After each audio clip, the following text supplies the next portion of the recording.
I raised BB-8 when I made my very first Blood Moon Bobby video back in 2017, where me and Gabby checked out the trailer for Star Wars The Last Jedi.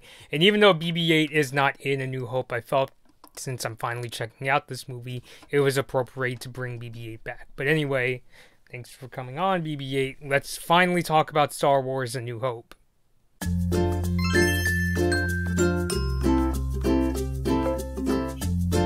Hey everybody, Blood Moon Bobby here. So yes, today I'm finally checking out Star Wars A New Hope.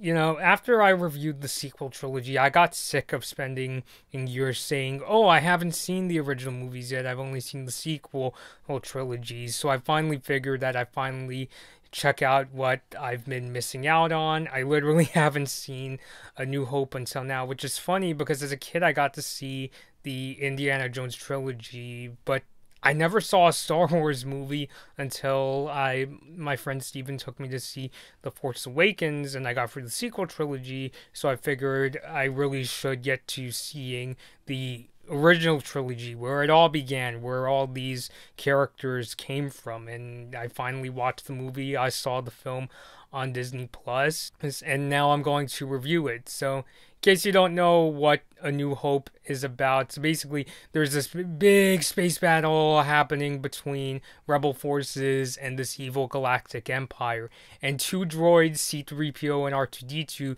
are sent out to this planet called Tatooine in search for help, and they come across this farm boy named Luke, who unknowingly is thrown into this really epic adventure. So many people have talked about this movie before me. It's really tricky for me to come up with really new things to add because I mean, what else can I say? I really like the story. The fight scenes are fun. The set pieces are inspired. John Williams' score is really epic, and I really like the characters. So for this review, I really wanted to focus more so on the things that were unique to me as a person who has never seen A New Hope ever, prior to this review. I've only seen the sequel trilogy. So what stood out to me on my first viewing of New Hope? Well, the first one, surprisingly, is actually the pacing, especially compared to the sequel trilogy or really any sci-fi action films released today. The pacing in Star Wars is actually quite a bit slower than you expect, but not in a way that makes the movie boring. It's so that the movie has enough time in order to set things up, get exposition through, and in some scenes even build suspense. So you notice in the first act in particular, they spend a lot of time showing Luke's exposition, setting him up as this everyday person, this farm boy who's kind of whiny. I mean, honestly, if I didn't know he was going to be the main hero, I wouldn't expect him to be the hero that goes up against the Empire. He comes off as this very a typical everyday person, and he's living with his aunt and uncle, and Luke has other plans. And I also through this they also showed that his aunt and uncle seem to know something that Luke doesn't know. His uncle even says that he's worried that Luke is going to turn out like his father. I wonder why. And they also spend a lot of time explaining Han, and they don't just do the thing where it's oh hey, I'm Han Solo, I can fly Luke and Obi-Wan all out to Alderaan. No, they actually spend quite a bit of time is showing off his personality and showing that he's this kind of, as Harrison Ford himself would say, this kind of a smart-ass, cynical character who initially just really wants more money. And you see that he's gotten into shady run-ins. Of course, we get to the scene where he has his run-in with Greedo, and in the Disney Plus version they show the scene where Jabba the Hutt is asking him for more money and things like that. So they spend a good deal of time on that, but I really like that the movie spends a lot of time introducing us to these characters and really getting us a chance to get to know them. And in some scenes, with the slower pacing actually really helps build some suspense. Like when we do get to the Death Star, we see that Obi-Wan goes off on his own in order to face Darth Vader, and they spend a lot of time. It takes a while between the time he goes off on his own and to when we get to that eventual fight between him and Darth Vader. And I suspect it's because they really want to build suspense and really get you hyped up. Oh my God, this is the fight we've been waiting for. These two characters haven't seen each other in forever, and we're gonna get to see them, clash in this big sword fight. Another thing that I really liked about A New Hope is the acting is very natural and convincing. I was telling my friend Steven about this. There's something about how natural the actors come off as. It actually feels like I'm hearing the story for the very first time, because before I saw A New Hope, I knew the basic gist of the plot points of the original Star Wars trilogy. Like, okay, so the first one was where we're introduced to these characters named Luke, Han, and Leia, and Luke is kind of whiny, Han is more cynical, and Leia is this princess that's fighting against the Empire, but could use some help in her big fight. So I knew the basics, but something about the way and just how natural the actors are, it really does feel like I'm hearing the story for the first time.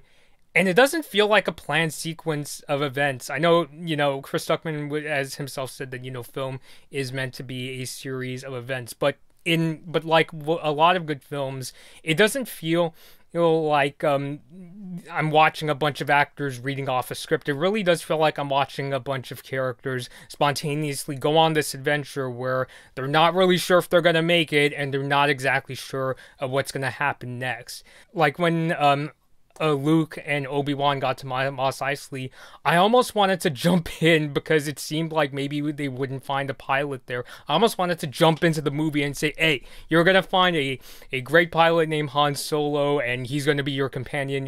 You'll be just fine. Like, it really does feel, like, a really spontaneous adventure, and I really like that. And speaking of the acting, huge props to James Earl Jones doing the voice of Darth Vader. I know the guy who was in the costume, David Prowse, he passed away recently, rest in peace.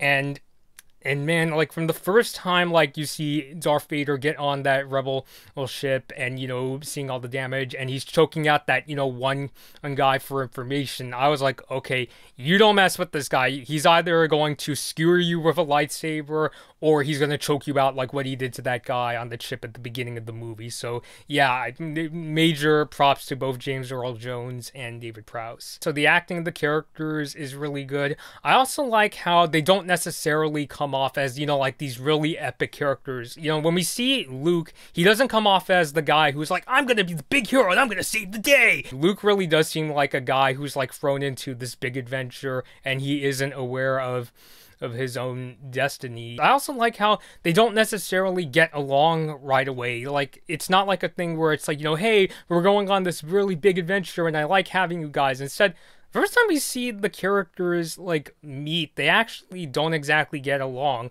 Like, when we see the three characters finally get together on the Death Star, instead of thinking, hey, nice to meet you, my name is Han, or hi, nice to meet you, my name is Leia, they're like bickering and fighting. Like in the first fight they're in, and even in the scene when they're all thrown into the garbage chute, they're like, bickering and arguing with each other. So I really like how it sort of plays with expectations in that sort of way. Again, even though I knew that, these three are going to be the main heroes of Star Wars, I like how it still came off as though I'm hearing the story for the very first time. Part of me was like, whoa, these three characters are gonna like become our heroes? Like, what are you thinking?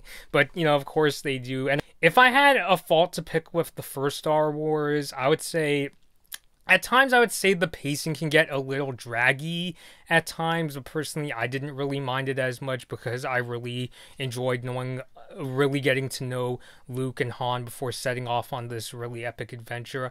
I think one thing that I could have used a bit more was maybe a bit more training scenes with Luke, especially when we're transitioning. Like, yes, I know, he has that training scene in the Millennium Falcon with the ball, and that's all great, but I could have used some more training sequences with him, especially since in the beginning of the movie, they establish Luke as like this, really the ordinary character that you're supposed to identify with. And I could have maybe used a bit more transition from him, learning to use a lightsaber, and then he's, flying a jet and shooting down the Death Star at the end of the movie, which I think they were implying he has some experience, but I think I could have used a bit better transition. But overall, I would say it was definitely worth getting to check out A New Hope for the first time. I really like the movie, even though I knew the basic plot points of A New Hope. It really felt like I was watching the movie for the very first time, and that's because the acting was very natural and convincing, and it was a really well written story. So that's my review of A New Hope. I finally got to see this movie.